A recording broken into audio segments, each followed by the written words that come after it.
Sky justice, the eagle's vengeance.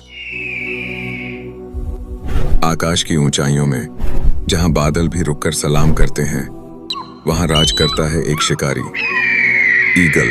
उसकी नजर, उसकी गति और उसका गर्जन सब कुछ है भय का प्रतीक।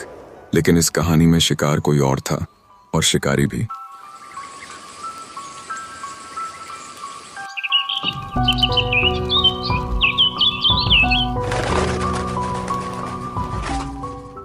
यह कहानी है दो शक्तिशाली पक्षियों की, एक चालाक शिकारी और एक गौरवशाली रक्षक की। ऊंचे पर्वतों पर जहां आकाश जमीन से दूर रहता है, वहीं ईगल, आकाश का राजा, अपने घोंसले में बच्चों के साथ जीवन बिता रहा था। उसका घोंसला सैकड़ों फीट ऊंचाई पर एक चट्टान के किनारे बना था, सुरक्षित, या शायद उसे ऐसा लगता था।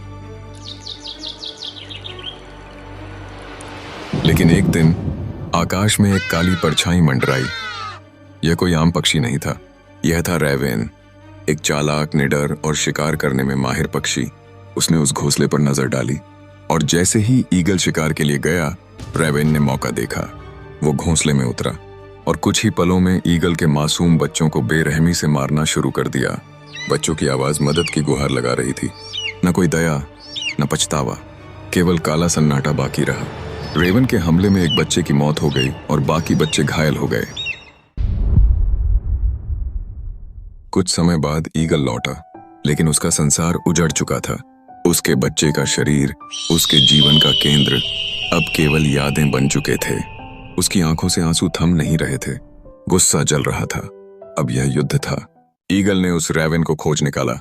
आकाश की ऊंचाई में अब शिकार और शिकारी दोनों उड़ रहे थे, पर रोल्स उलट चुके थे। रेवेन हवा में भाग रहा था, लेकिन ईगल की रफ्तार, उसकी नजरें और उसका बदला, सब कुछ बेहद सटीक था। और फिर एक ही बार आकाश गूंज उठा और न्याय पूरा हुआ।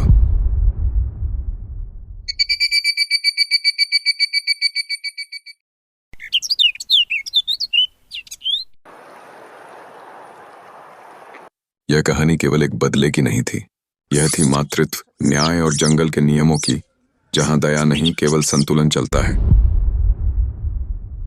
अंडों का बदला, कौवों का न्याय। यह कहानी है चतुर पक्षियों और एक चालाक शिकारी की, एक ऐसी लड़ाई की जो जंगल के कानून को फिर से साबित करती है। यहां हर कर्म का जवाब मिलता है।